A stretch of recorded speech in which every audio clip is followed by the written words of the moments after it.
Good morning. Gopal Krishna Gokhale से संबंधित पिछले अध्ययन को कंटिन्यू करते हुए आज हम उनके अन्य विचारों का अध्ययन करेंगे। हम पढ़ रहे थे कि गोपाल कृष्ण गोखले ने स्वदेशी का समर्थन किया और स्वदेशी का समर्थन उन्होंने न सिर्फ आर्थिक पक्ष के रूप में किया बल्कि भारतीय जनता की आत्मनिर्भरता की आकांक्षा और आत्मसम्मान की चेतना की सकारात्मक अभिव्यक्ति भी उनके स्वदेशी संबंधी विचार में निहित थी। उन्होंने स्वदेशी को व्यवहार में लाने के लिए जो आर्थिक क्षेत्र में, उद्यम के क्षेत्र में, पूंजी के क्षेत्र में जो कमियां हैं उनके निराकरण के लिए भी एक 4 सूत्रीय कार्यक्रम प्रस्तुत किया था और उसमें उन्होंने बताया कि भारत के आर्थिक हितों को अग्रसर करने के लिए भारत तथा अन्य देशों की आर्थिक दशाओं का ठोस ज्ञान अर्जित किया जाना चाहिए। दूसरी बात उन्होंने बताई कि भारतीय उद्योगपति देशी उद्योगों के विकास के लिए वित्तीय संसाधन उपलब्ध कराएं। तीसरा सूत्र उन्होंने बताया कि देश में तकनीकी, वैज्ञानिक और औद्योगिक शिक्षा का विस्तार हो। और चौथा सूत्र उन्होंने बताया कि यथासंभव लोगों द्वारा देश में उत्पादित वस्तुओं का ही प्रयोग किया जाए और जनता में इस प्रवृत्ति के विस्तार के लिए व्यापक प्रचार का अभियान चलाया जाए। ये 4 सूत्रीय कार्यक्रम उन्होंने स्वदेशी के समर्थन हेतु प्रतिपादित किए थे, अभिव्यक्त किए थे। स्वदेशी के रचनात्मक पक्ष से गोपाल कृष्ण गोखले सहमत थे, लेकिन फिर भी उन्होंने नकारात्मक पक्ष बहिष्कार को नहीं अपनाया। बहिष्कार की पद्धति से वो सहमत नहीं थे। बहिष्कार का विचार उनके मत में एक उग्र विचार था।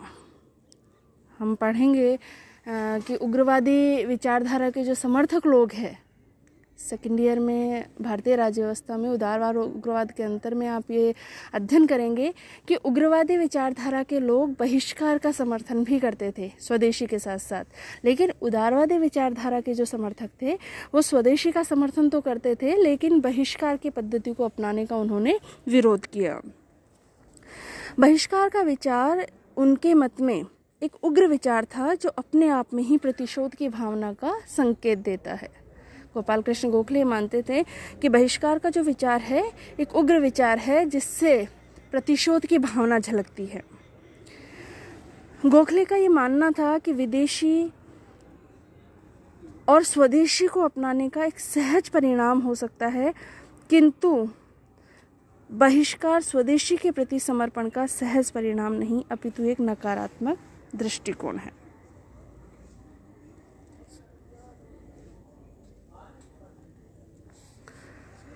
गोखले ने बहिष्कार से भी सैद्धांतिक रूप से कभी सहमति व्यक्त नहीं की, किंतु इस उपाय में असफलता के अंतर्निहित खतरों के प्रति वो सचेत थे। वो जानते थे कि बहिष्कार को अपनाने के क्या खतरे हैं।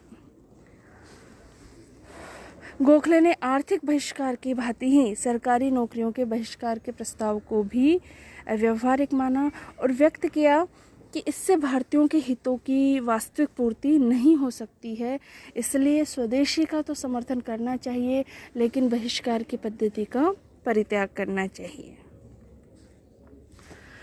इसके अलावा गोखले व्यक्ति के अधिकारों और स्वतंत्रता के समर्थक थे। गोखले व्यक्ति के अधिकार व नागरिक स्वतंत्रताओं के प्रति बहुत अधिक जागरूक थे और उनका समर्थन करते थे।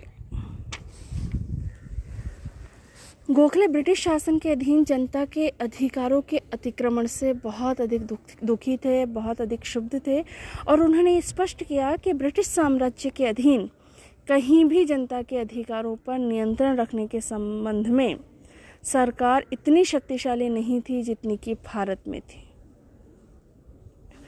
गोखले ने जनता के अभिव्यक्ति की स्वतंत्रता, प्रेस की स्वतंत्रता का दृढ़ता से समर्थन किया और वो मानते थे कि एक अर्थ में प्रेस भी सरकार की भांति ही लोकहित की संरक्षक है तथा दमनकारी कानूनों द्वारा उसकी स्वतंत्रता पर अगर कोई आक्रमण होता है तो वह लोकहित पर ही विपरीत प्रभाव डालता है और इससे सरकार की स्थिति पर भी विपरीत प्रभाव पड़ता है। इसलिए प्रेस की स्वतंत्रता प्रत्येक देश में विद्यमान होनी चाहिए। प्रत्येक सरकार को प्रेस की स्वतंत्रता का समर्थन करना चाहिए, प्रेस को स्वतंत्रता का वातावरण उपलब्ध करवाना चाहिए। गोखले को इस बात पर भी आपत्ति थी कि ब्रिटिश सरकार में भारतीय जनमत के प्रति संवेदनशीलता का अभाव है।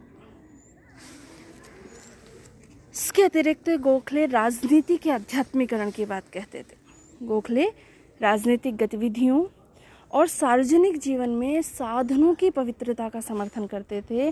उनका विश्वास था कि हमारे साधन भी साध्य जितने ही पवित्र होने चाहिए।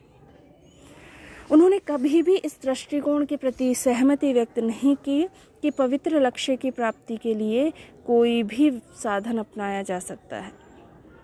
वो ये मानते थे कि पवित्र साधन से ही पवित्र साध्य की प्राप्ति हो सकती है। गोखले का कहना था कि राजनीति को जनता की सेवा का माध्यम तभी बनाया जा सकता है जबकि उसमें सक्रिय लोग उच्चतर चारित्रिक और नैतिक क्षमताओं से संपन्न हो। गोखले मानते थे कि जब तक देशवासियों में चरित्र और क्षमताओं का विकास नहीं हो जाता तब तक स्वराज्य की प्राप्ति न केवल असंभव है अपितु निरर्थक भी है। अर्थात स्वराज्य की प्राप्ति तभी सार्थक हो सकती है जबकि व्यक्ति में चरित्र और क्षमताओं का विकास हो सकेगा।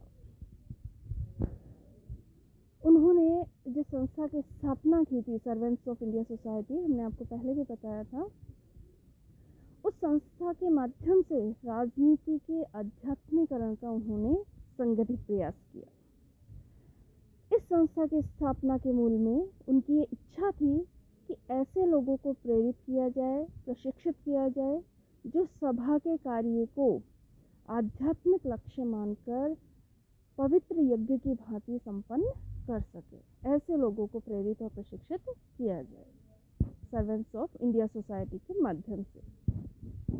गांधी जी पर भी गोखले के इन्हीं गुणों का प्रभाव पड़ा और गांधी जी ने भी राजनीतिक गतिविधियों को धार्मिक भावना से प्रेरित करने की बात कही। सार्वजनिक आचरण की पवित्रता, नैतिक मूल्यों के प्रति समर्पण भाव गोखले के गुरु मंत्र थे जिन्हें गांधी जी ने भी अपने जीवन में अपनाया। और इसी कारण गांधी जी गोखले को सदैव अपना राजनीतिक गुरु मानते थे। राजनीतिक गुरु के रूप में गोखले को उन्होंने सदैव सम्मान दिया। गोखले को गांधी जी का राजनीतिक गुरु माना जाता है और गांधी जी ने भी गोखले की तरह ही राजनीति के आध्यात्मिकरण की बात कही, साधनों की पवित्रता की बात कही। न सिर्फ हमारा साध्य अपितु हमारे साधन भी उतने ही पवित्र होने चाहिए और पवित्र लक्ष्य की प्राप्ति के लिए जिन साधनों का अनुसरण हम करें वो भी पवित्र होने चाहिए।